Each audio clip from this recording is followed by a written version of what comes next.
हर खबर पर होगी आपकी पकड़। डाउनलोड कीजिए एबीपी लाइव ऐप।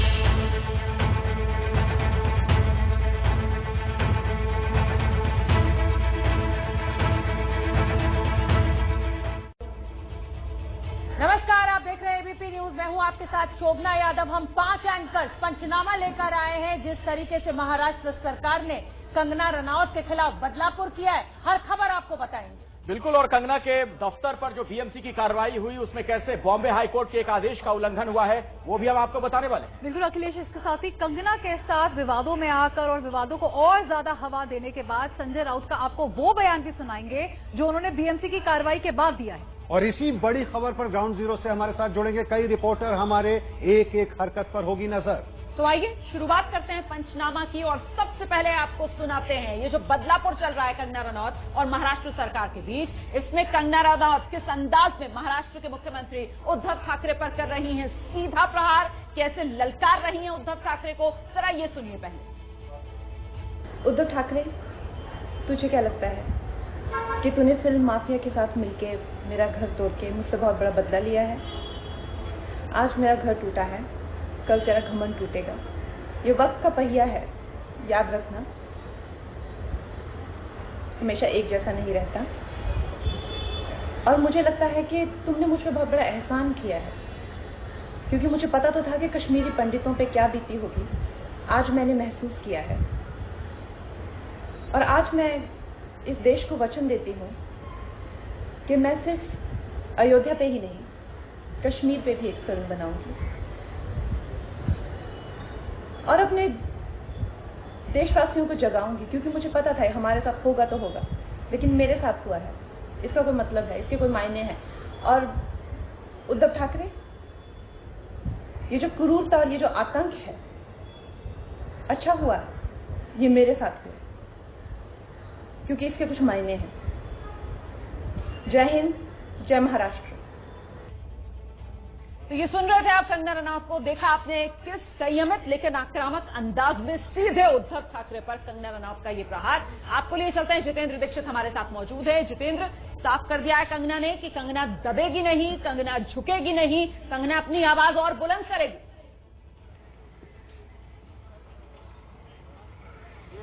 जी हाँ, बिल्कुल। और जिस तरह की कार्रवाई आज शिवसेना की ओर से की गई थी उससे ये माना जा रहा था कि शिवसेना ने एक संदेश देने की कोशिश की है। जिस तरह से बयान कंगना के आ रहे थे संजय राउत के खिलाफ, शिवसेना के खिलाफ, उद्धव ठाकरे के खिलाफ, उसके बाद से ही ये लग रहा था कि शिवसेना पलटवार करेगी। और आज शिवसेना ने यही किया। बीएमसी की अपनी सत्ता का इस्तेमाल करते हुए ये जो उनका दफ्तर है, मणिकर्णिका नाम का प्रोडक्शन हाउस जो चलाती हैं, उसके दफ्तर को आज यहाँ पर तोड़फोड़ दिया गया। न केवल दफ्तर के भीतर यहाँ पर तोड़क कार्रवाई की गई, बल्कि बाहर की ओर आप देखेंगे ये जो छज्जा था, यहाँ पर एक बैल्कनी थी, उसको भी तोड़ा गया।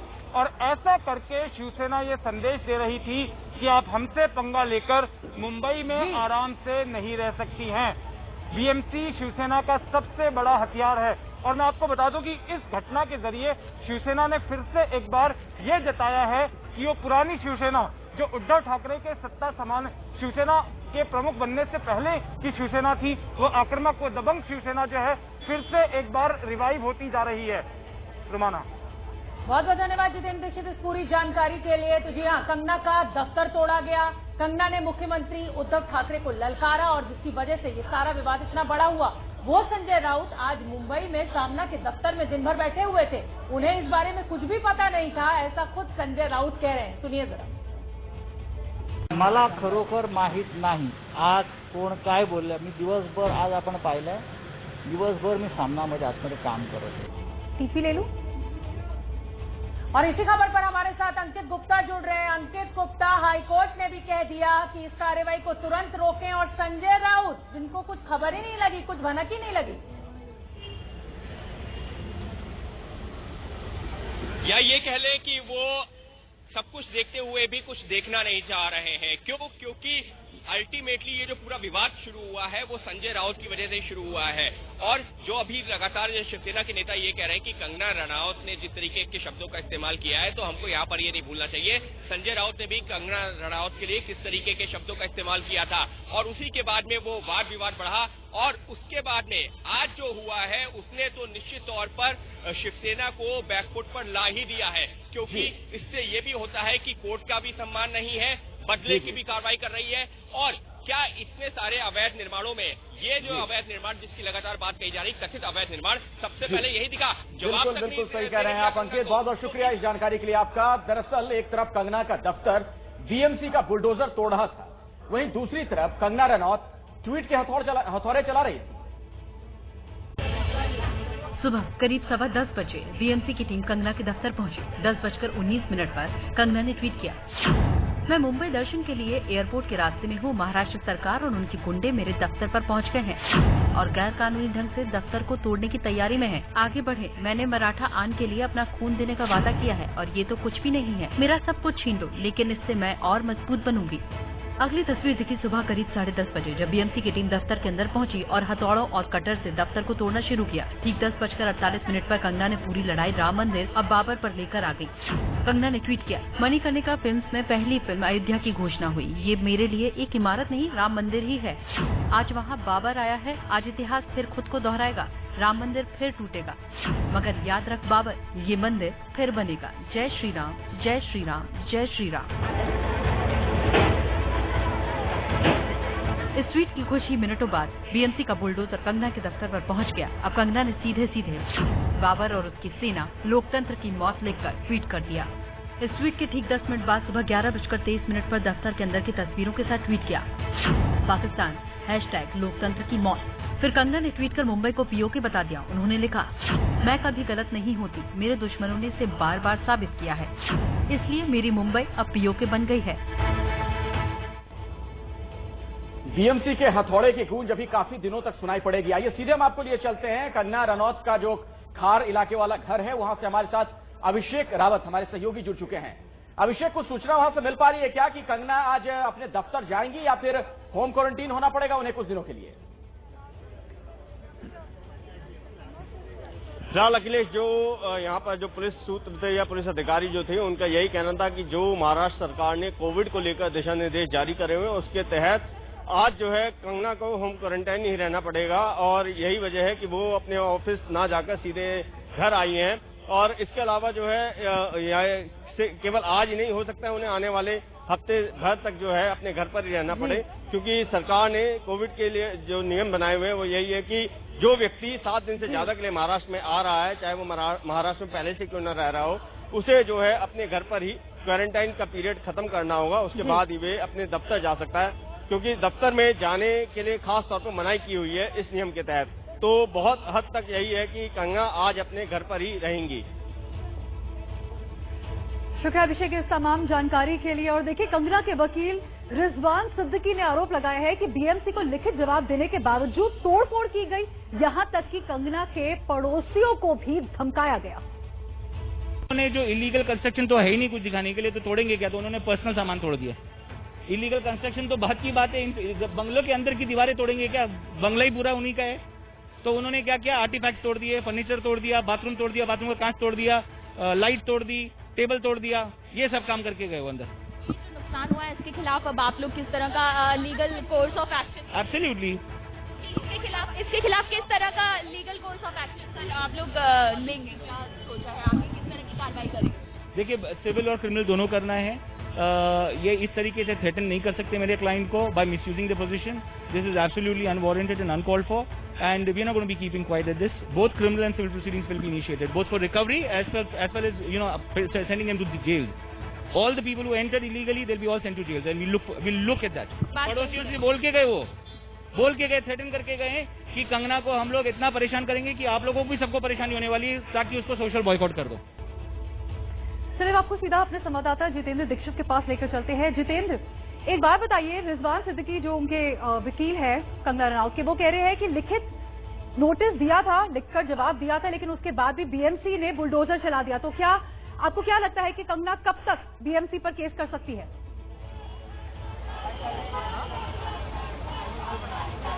देखिए, अब जो है असेसमेंट किया है कि किस तरह का नुकसान किया गया, किस तरह की ये पूरी कार्रवाई है, और जो वकील उनको सलाह देंगे उसी के बाद आगे की कार्रवाई होगी। लेकिन मैं आपको बता दूं कि बीएमसी को पहले से ही अंदेशा था कि अगर ज्यादा समय दिया गया कंगना रनौत को तो फिर वो अदालत में जाकर स्टे ऑर्डर ले सकती हैं।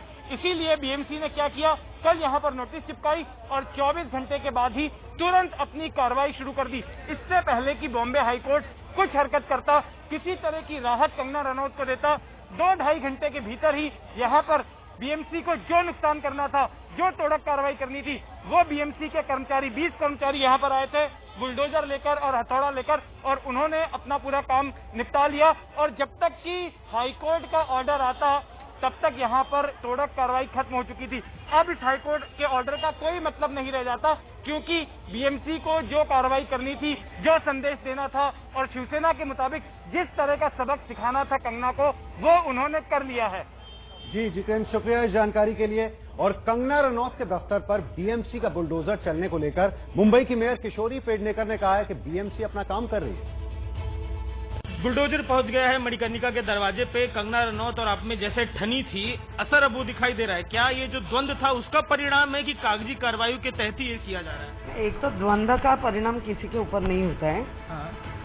इन जो कंगना करके जो लड़की है, उन्होंने महाराष्ट्र को चेतावनी दी, उन्होंने मुंबई को चेतावनी दी, उन्होंने पुलिस को चेतावनी दी, उन्होंने पाकिस्तान के साथ मुंबई का टाइप किया। मुंबई पाकिस्तान जैसी है, बाबर की उपमा दे रही है, इतना सब करती है तो उसके तो दुश्मन खुद वो ले रही है, दुश्मन बढ़ा रही है। और किसी ने कंप्लेंट की होगी और उसके ऊपर महानगर पालिका अपना जाके काम करती है। अंकित गुप्ता जुड़ रहे हैं हमारे साथ। अंकित, मेयर तो कह रही है कि बीएमसी अपनी कार्रवाई कर रही थी, जो कार्रवाई करनी चाहिए उनको।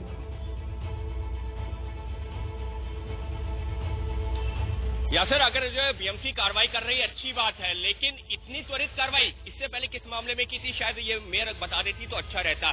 24 घंटे का वक्त दिया कि आप जो है जवाब दीजिए। कंगना की तरफ से जवाब दिया गया कि 7 दिन का आपको वक्त चाहिए। इस सब के बीच में हाईकोर्ट में याचिका लगाई गई, लेकिन ना तो कंगना का जवाब जानना चाहते थे और ना ही हाईकोर्ट की सुनवाई का इंतजार करना चाहते थे। तो कितनी त्वरित कार्रवाई की है बीएमसी ने, इससे पहले किस मामले में की है और जिस तरीके से गए कार्रवाई की है, इसी वजह से सवाल उठ रहा है। बिल्कुल, सवाल तो इसी वजह से उठ रहा है ना कि सिर्फ कार्रवाई बड़ी नहीं है बल्कि बड़ी ही त्वरित कार्रवाई थी। कंगना रनौत के खिलाफ महाराष्ट्र सरकार किस कदर बदला लेने पर उतारू, उसने बॉम्बे हाईकोर्ट की सुनवाई होने का भी इंतजार नहीं किया, और जब सुनवाई हुई तो हाईकोर्ट ने तोड़फोड़ पर रोक लगा दी। लेकिन तब तक कंगना का दफ्तर टूट चुका था। कंगना के दफ्तर को तोड़ने की बीएमसी अधिकारियों की ये जल्दी दरअसल इस बात का सबूत है कि उन्हें भी पता था कि जो हो रहा है उस पर अदालत रोक लगा देगी। बीएमसी के अधिकारियों को भी बखूबी पता था कि बॉम्बे हाईकोर्ट में कंगना की तरफ से दायर याचिका पर आज सुनवाई भी होनी है, लेकिन उन्होंने बॉम्बे हाईकोर्ट की सुनवाई तक का इंतजार नहीं किया।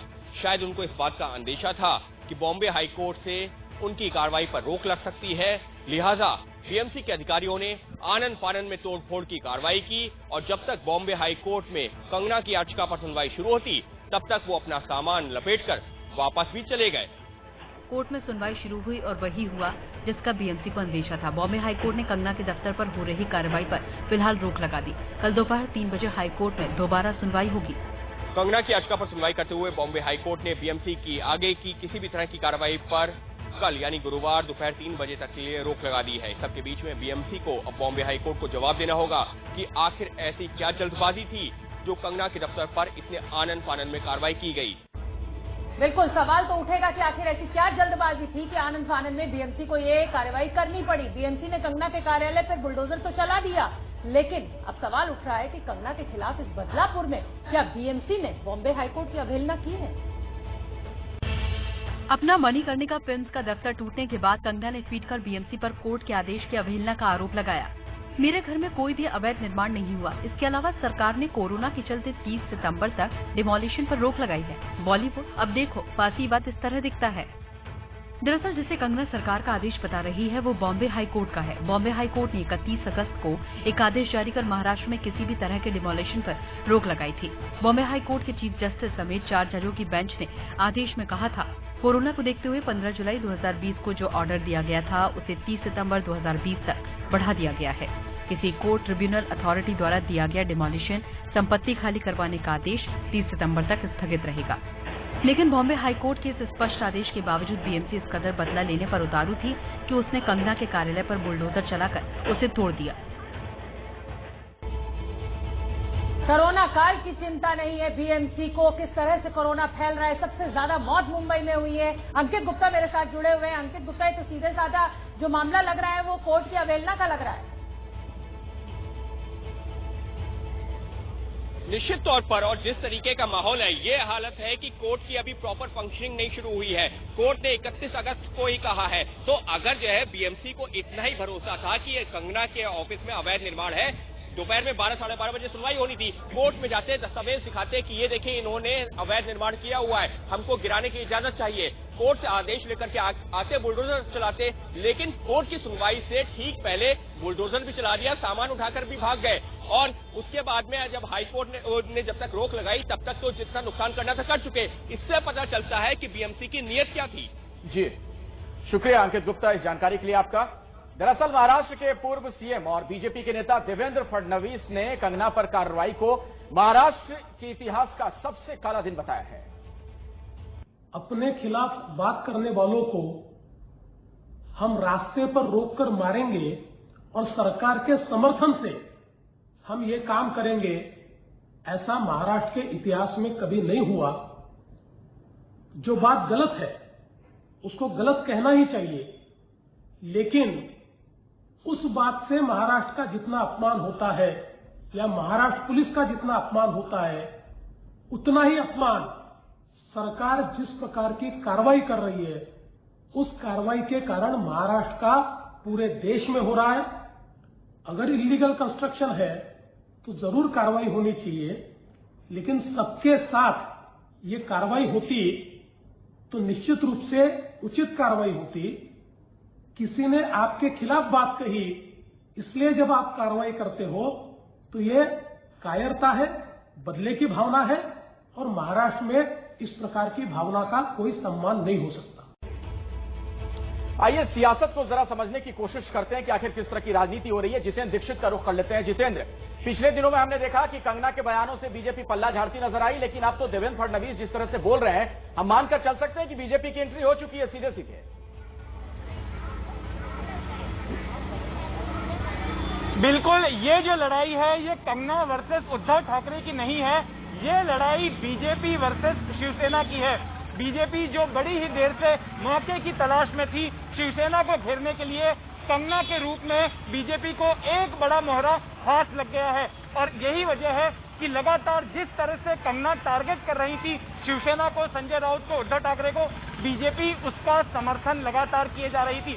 और यही वजह है कि बीजेपी शासित केंद्र सरकार ने कंगना रनौत को अब सीआरपीएफ की वायुसेना सुरक्षा दी हुई है। मैं आपको बता दूं कि आज की कार्रवाई करके शिवसेना ने, अगर निष्पक्ष तौर पर इस पूरे प्रकरण को देखा जाए तो शिवसेना ने अपने पैर पर कुल्हाड़ी मारी है। इस पूरे मामले में कई ऐसे लोग जिनका कि सुशांत सिंह से सीधा कोई संबंध नहीं था, जिनका कि उनकी मौत से कोई संबंध नहीं था, ऐसे तमाम लोग बहती गंगा में हाथ धो रहे थे, तरह तरह के बयान देकर वो भी खबरों में रहना चाहते थे, पब्लिसिटी हासिल करना चाहते थे। और उनमें से कंगना रनौत भी एक थी। पहले उन्होंने नेपोटिज्म की बात की, फिल्म वर्ल्ड में गैंगबाजी की बात की, और जब मामला रिया का आ गया कि उनके परिवार वालों ने कहा कि आत्महत्या के लिए उकसाया जा रहा है, तो उसके बाद में ये सारी बातें कंगना ने करनी बंद कर दी और फिर ड्रग्स एंगल को लेकर बयान देने लगे। तमाम जानकारी के लिए देखिए, महाराष्ट्र कांग्रेस के नेता संजय निरुपम ने कांग्रेस पर हुई कार्रवाई को लेकर महाराष्ट्र सरकार को घेर लिया है। कंगना रनौत का जो कार्यालय था उसके ऊपर जो तोड़फोड़ की कार्रवाई हुई, उसकी आवश्यकता नहीं थी। साफ दिख रहा है कि यह बदले की भावना से उत्पन्न शिवसेना की सत्ता है बीएमसी में, और बीएमसी को उन लोगों ने बुलडोजर और हथौड़े के साथ भेज दिया। डिमोलिशन शुरू हुआ, उसके घंटे डेढ़ घंटे के अंदर हाईकोर्ट में जब सुनवाई होती है तत्काल डिमोलिशन को गलत साबित किया जाता है। इसका मतलब शिवसेना एक प्रतिशोध की भावना में आकर के, बदले की भावना में आकर के एक महिला को, एक अभिनेत्री को बिना वजह परेशान कर रही है। यह एक गलत है। सत्तारूढ़ दल को इस प्रकार की हरकतें नहीं करनी चाहिए। मैं इससे निंदा करता हूं और निषेध करता हूं। तो संजय निरुपम साफ कह रहे हैं कि बदले की भावना से कार्रवाई की शिवसेना ने। कंगना के दफ्तर में जिस जेसीबी मशीन से तोड़फोड़ की गई उसके ड्राइवर से बात की हमारी संवाददाता अंजलि सिंह ने। ये देखते हैं।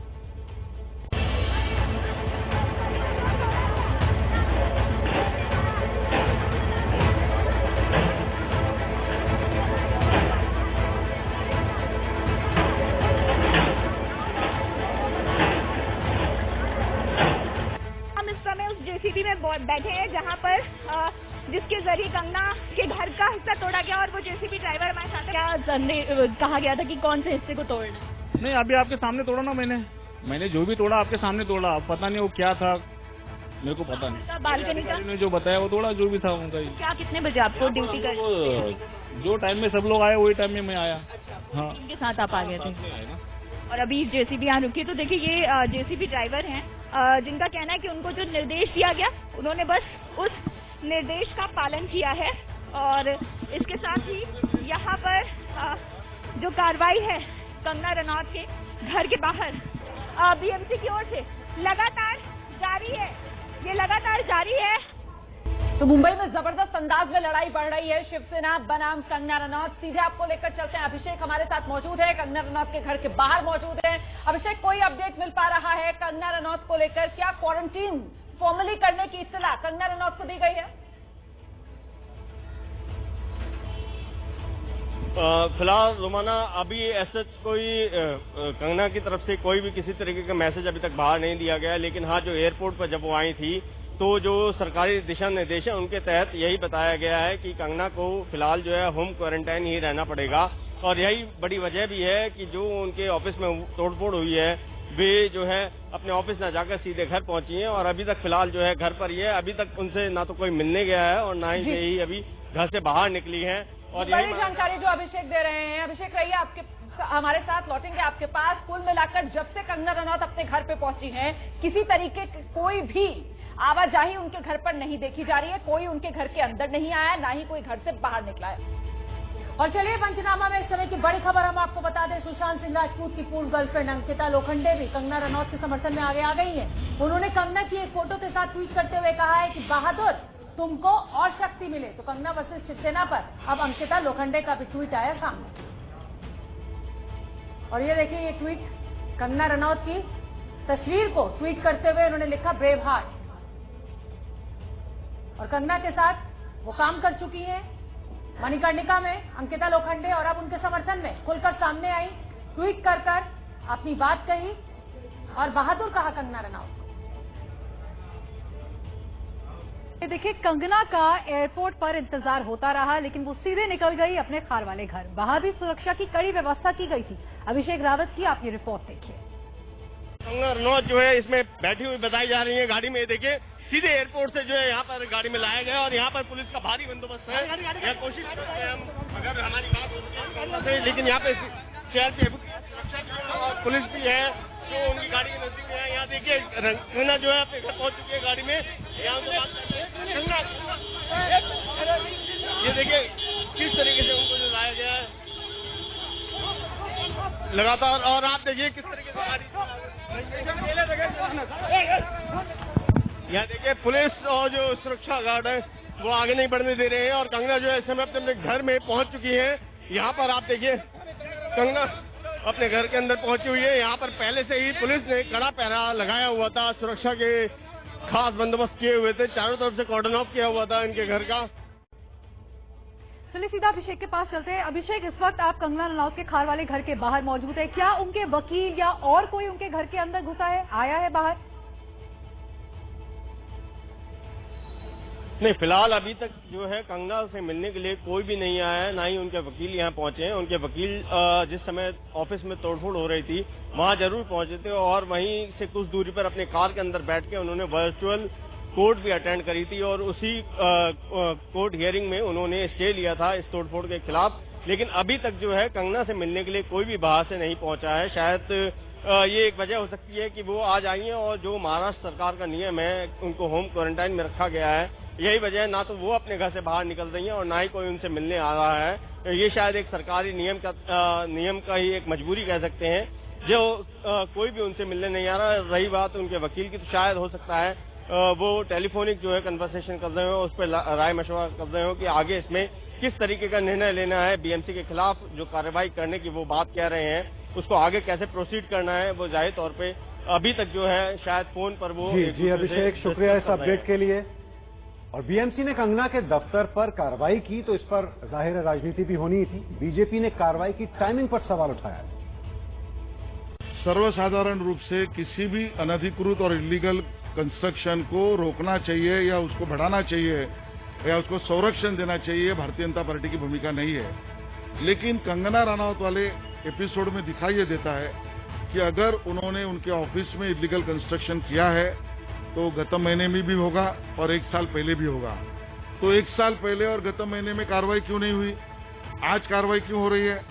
इसका मतलब बहुत स्पष्ट है, अगर आप हमारे साथ रहोगे तो आपका इलीगल भी लीगल माना जाएगा और हमारे साथ नहीं रहोगे तो आपके इलीगल को खोद के 24 घंटे में हम तुड़वा देंगे। इसका मतलब है कि ये बदले की भावना से की हुई कार्रवाई है, ये शहर नियोजन के कारण की हुई कार्रवाई नहीं है और इसका हम कड़ा विरोध आलोचना करते हैं।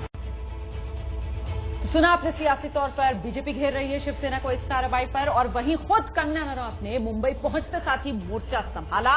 महाराष्ट्र के मुख्यमंत्री उद्धव ठाकरे को सीधा कंगना ने ललकारा। उद्धव ठाकरे, तुझे क्या लगता है कि तूने फिल्म माफिया के साथ मिलके मेरा घर तोड़ के मुझसे बहुत बड़ा बदला लिया है? आज मेरा घर टूटा है, कल तेरा घमंड टूटेगा। ये वक्त का पहिया है, याद रखना, हमेशा एक जैसा नहीं रहता। और मुझे लगता है कि तुमने मुझ पर बहुत बड़ा एहसान किया है, क्योंकि मुझे पता तो था कि कश्मीरी पंडितों पे क्या बीती होगी। आज मैंने महसूस किया है और आज मैं इस देश को वचन देती हूँ कि मैं सिर्फ अयोध्या पे ही नहीं, कश्मीर पे भी एक फिल्म बनाऊंगी और अपने देशवासियों को जगाऊंगी, क्योंकि मुझे पता था हमारे साथ होगा तो होगा, लेकिन मेरे साथ हुआ है, इसका कोई मतलब है, इसके कोई मायने हैं। और उद्धव ठाकरे, ये जो क्रूरता और ये जो आतंक है, अच्छा हुआ ये मेरे साथ हुआ, क्योंकि इसके कुछ मायने हैं। जय हिंद, जय महाराष्ट्र। और आइए सीधे रुक करते हैं, अंकित गुप्ता इस वक्त हमारे साथ मौजूद हैं। अंकित, क्या लग रहा है आगे ये लड़ाई अब किस अंदाज में बढ़ेगी? अभी ये शुरुआत है, अगर कहा जाए तो कहना गलत नहीं होगा, क्योंकि कंगना अब मुंबई पहुंची है तो वो अपने दफ्तर भी जाएंगी, वो वहां पर भी जाएंगी और वहां पर भी जाकर के निश्चित तौर पर जब वो तस्वीरें उनके सामने आएंगी, अभी तक तो वीडियो देख रही हैं, जब वो तस्वीरें अपनी आंखों से देखेंगी तो एक बार फिर से उनका एक वीडियो जरूर सामने आएगा, ऐसी हम उम्मीद कर रहे हैं। और जिस तरीके से कंगना ने ललकारा है, अभी तक शिवसेना के जो नेता संजय राउत से उनके ट्विटर वॉर चल रहा था, लेकिन वीडियो पहली बार सामने आया और उद्धव ठाकरे को ललकारा है।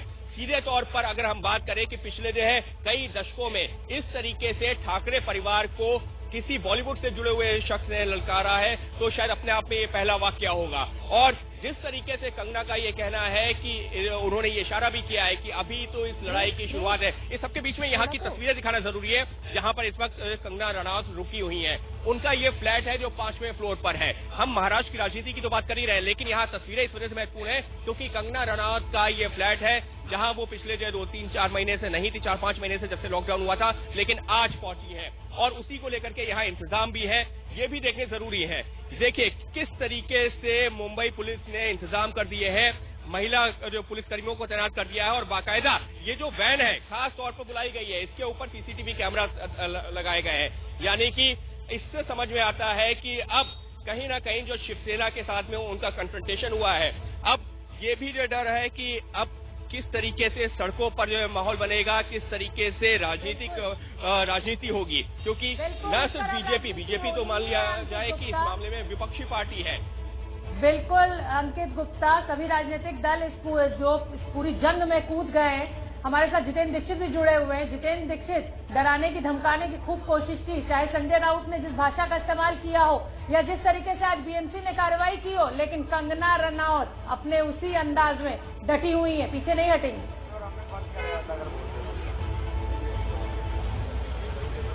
जी हाँ, बिल्कुल। और आज की कार्रवाई देखकर ऐसा नहीं लगता था कि कंगना रनौत जो है किसी तरह से विचलित हुई हैं।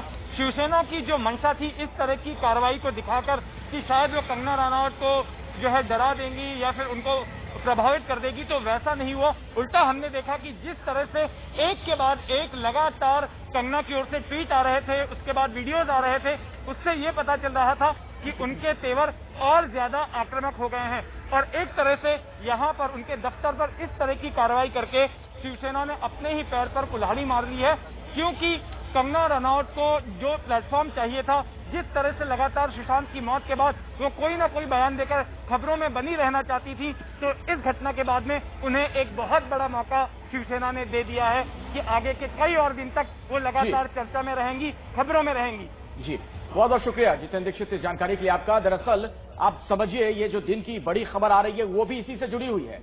रिया चक्रवर्ती की हम बात कर रहे हैं, जिन्हें आज भायखला महिला जेल में शिफ्ट कर दिया गया। उससे पहले उन्हें कल की रात एनसीबी लॉकअप में काटनी पड़ी। रिया चक्रवर्ती आज सुबह करीब 10:30 बजे भायखला जेल पहुंची। उससे पहले सुबह करीब 9 बजे एनसीबी कार्यालय में उनके वकील सतीश मनशिंदे की टीम से वकील आनंदिनी फर्नांडिस पहुंची। वकील आनंदिनी फर्नांडिस ने जमानत की अर्जी पर रिया के साइन कराए। इससे पहले कल जमानत की अर्जी खारिज होने के बाद रिया को एनसीबी दफ्तर में ही पूरी रात बितानी पड़ी। सूत्रों के मुताबिक रिया जमानत खारिज होने पर रो पड़ी। रात 12 बजे शौविक और रिया ने एक साथ खाना खाया। खाना खाने के बाद रिया सोने चली गई। सूत्रों ने बताया कि रिया एनसीबी दफ्तर में पूरी रात सो नहीं पाई और रात में कई बार जगी भी। और देखिए, सुशांत सिंह राजपूत मामले के अंदर ड्रग्स एंगल में रिया और उनके भाई शौविक की मुश्किलें जो है वो बढ़ती जा रही है। दोनों भाई बहन जेल के अंदर पहुंच गए हैं। रिया चक्रवर्ती की आज की रात मुंबई की इसी भायखला जेल में बीतेगी। ड्रग्स केस में कल 14 दिन के लिए कोर्ट ने रिया को न्यायिक हिरासत में भेजा था और आज उन्हें जमानत नहीं मिल सकी। रिया की जमानत याचिका पर कल सेशन कोर्ट में सुनवाई होगी। रिया के भाई शौविक को भी आज 14 दिन की न्यायिक हिरासत में भेज दिया गया है। इसके अलावा सुशांत के हाउस मैनेजर सैमुअल मिरांडा और घर में काम करने वाले दीपेश सावंत को भी कोर्ट ने 14 दिन की न्यायिक हिरासत में भेजा है। इन सभी की जमानत याचिका पर कल कोर्ट में सुनवाई होगी।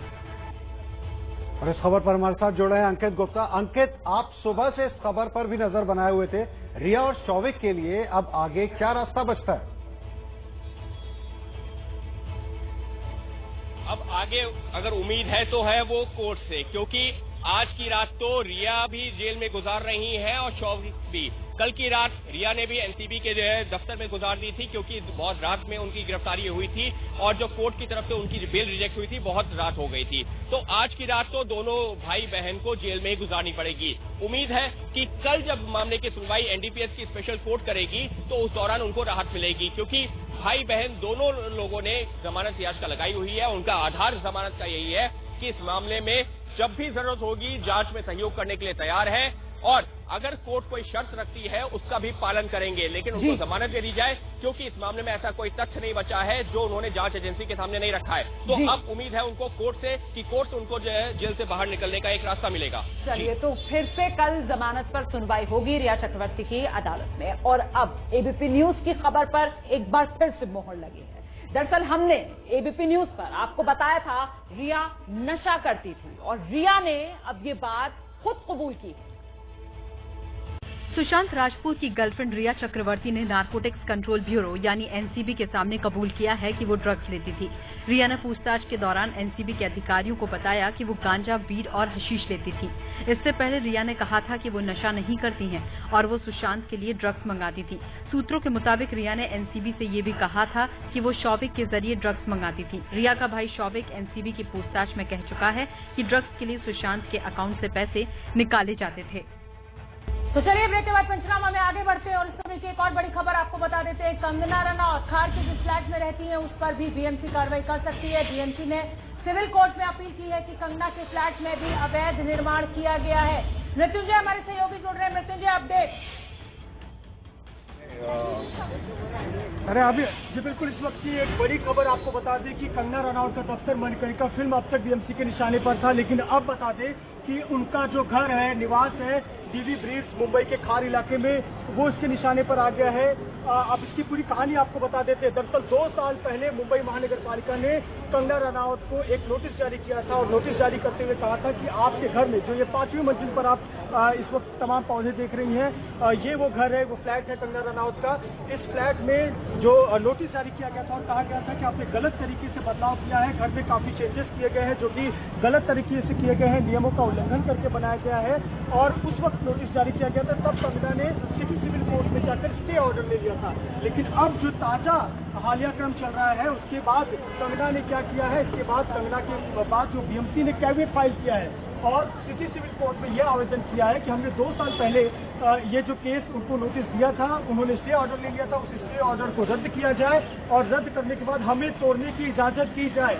यानी कि मुंबई महानगर पालिका ने निशाने पर अब उनके घर को रखा है। ये उनका घर जो कि मुंबई के खार इलाके में डीवी ब्रिज नाम की बिल्डिंग की 5वीं मंजिल पर है, उसमें 8 जगह पर बदलाव किए गए और 8 जगह पर बदलाव किए गए, इसीलिए तोड़ने की बात मुंबई महानगर पालिका ने की है और इसके लिए सिटी सिविल कोर्ट में कैविएट फाइल किया गया है और कहा है कि हमें तोड़ने की इजाजत दी जाए। यानी कि जो स्टे ऑर्डर आपने 2 साल पहले दिया था, उस स्टे ऑर्डर को रद्द कर दिया जाए। अब मैं जरा बता दूं दर्शकों को कि आखिरकार बदलाव क्या किए गए। जरा आप तस्वीरों में उस प्लांटेशन को देख पा रहे होंगे।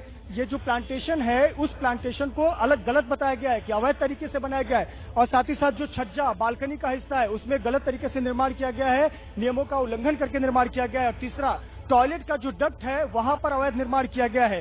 चौथा, जो स्टेयर केस के पास में जगह थी, उसका गलत तरीके से उपयोग किया गया है, वहां पर अवैध निर्माण किया गया है। इसके अलावा किचन का जो एरिया है उसमें बदलाव किया गया है, उसमें गलत तरीके से इस्तेमाल किया गया है। इस प्रकार से जो मुंबई महानगर पालिका ने शिकायत पत्र दाखिल किए, उसमें बताया है कि 8 जगह ऐसे हैं कंगना रनौत के फ्लैट में जहां पर अवैध तरीके से निर्माण किया गया है। यानी कि अब तक निशान जो था वो मणिकर्णिका फिल्म्स पर था, प्रोडक्शन हाउस पर था, लेकिन अब जो है वो उनके फ्लैट पर बीएमसी का हथौड़ा चलने के लिए बीएमसी अब कोशिश कर रही है और इसीलिए कोर्ट में उन्होंने कैविएट फाइल किया है, जिस पर सुनवाई होनी बाकी है। लेकिन बहुत महत्वपूर्ण है कि अब प्रोडक्शन हाउस के बाद उनका जो फ्लैट है वो बीएमसी के निशाने पर आ गया है।